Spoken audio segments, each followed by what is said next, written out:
राजधानी के अगमकुआं थाना क्षेत्र स्थित धुनकी मोड़ पर बीते शनिवार को अपराधियों ने एशिया अस्पताल की संचालिका सुरभि राज की गोली मारकर हत्या कर दी है। जहां आपको बता दें कि इस निर्मम हत्याकांड के बाद से पूरे इलाके में सनसनी फैली हुई है। पुलिस जांच में जुटी है, लेकिन अब तक कोई ठोस सुराग हाथ नहीं लग पाया है। हत्या के तरीके और घटनास्थल पर मिले सुरागों के आधार पर यह अनुमान लगाया जा रहा है कि अपराधियों ने पहले से साजिश रची थी और फिर मौका मिलते ही वारदात को बड़ा अंजाम दे दिया। सूत्रों के मुताबिक आपको बता दें कि सुरभि राज की हत्या उनके अस्पताल के चेंबर में ही की गई है और कहा जा रहा है कि अपराधी पहले से ही अस्पताल के हिरन बाथरूम में घात लगाई कर बैठे हुए थे।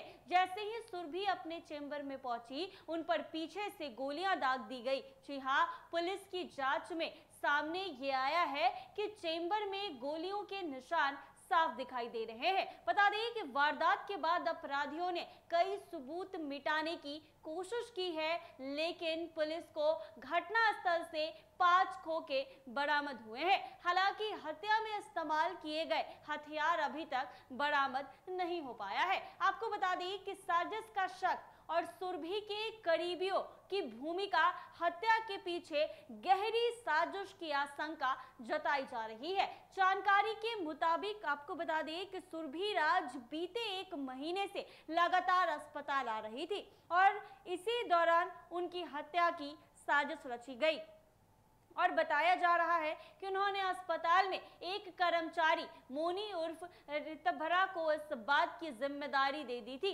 कि वह उनके पति रोशन और अन्य स्टाफ पर नजर रखे। जी हां, इसी बीच एक और नाम सामने आ रहा है, सोनी उर्फ रश्मि, जो अस्पताल में स्टाफ थी और सुरभि की काफी करीबी मानी जाती थी। तो वहीं सुरभि और उनके पति रोशन के बीच संबंधों में खटास की खबरें भी लगातार सामने आ रही है। जी हां, सूत्रों के मुताबिक रोशन का किसी और महिला के साथ अफेयर चल रहा था, जिसे लेकर दोनों के बीच विवाद था। वहीं हत्या से 1 दिन पहले सुरभि ने अपने बेटे का जन्मदिन बड़े ही धूमधाम से मनाया था और पार्टी के बाद सोनी और मोनी को उनके घर छोड़ने के बाद सुरभि अपने घर लौटी थी। इसके साथ ही उसी रात उनके पति के साथ किसी बात पर विवाद हुआ और यह झगड़ा कितना गंभीर था, इसका अंदाजा इसी बात से लगाया जा सकता है कि अगले ही दिन उनकी हत्या हो गई। हत्या के बाद से सुरभि का परिवार सदमे में है और कुछ भी कहने से बच रहा है। लेकिन आपको बता दें कि परिजनों का यह भी कहना है कि वो खुद भी खतरे में है और खुलकर कुछ भी बोलने से उनकी जान जा सकती है और कुछ भी बोलने से साफ तौर पर इनकार कर रहे हैं। ऐसे में सवाल उठता है कि क्या परिवार को हत्यारे के बारे में जानकारी है, लेकिन डर की वजह से वो कुछ नहीं कर पा रहे हैं। फिलहाल पुलिस जांच में जुटी है और उम्मीद की जा रही है कि जल्द ही अपराधी कानून के शिकंजे में होंगे। लेकिन बड़ा सवाल ये है कि क्या ये हत्या किसी करीबी ने ही करवाई है? क्या सुरभि राज के कोई अपने ही इस साजिश में शामिल है?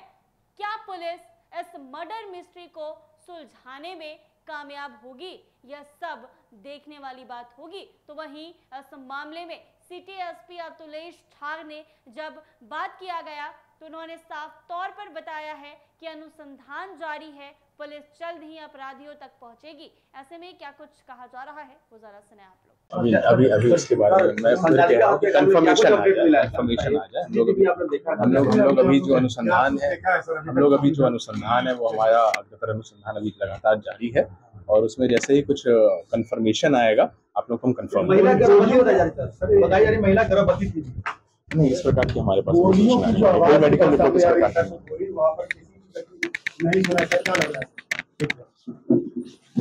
अभी सारी चीजें हम लोगों का जो अनुसंधान है उसके अंदर है। क्या कोई अपना करीबी व्यक्ति है जो गोली चलाया है? ये सब अभी हम लोग कुछ भी कंफर्म नहीं करेंगे। सभी लोगों ने क्या कुछ कहा है। पटना सिटी से अनिल कुमार की रिपोर्ट।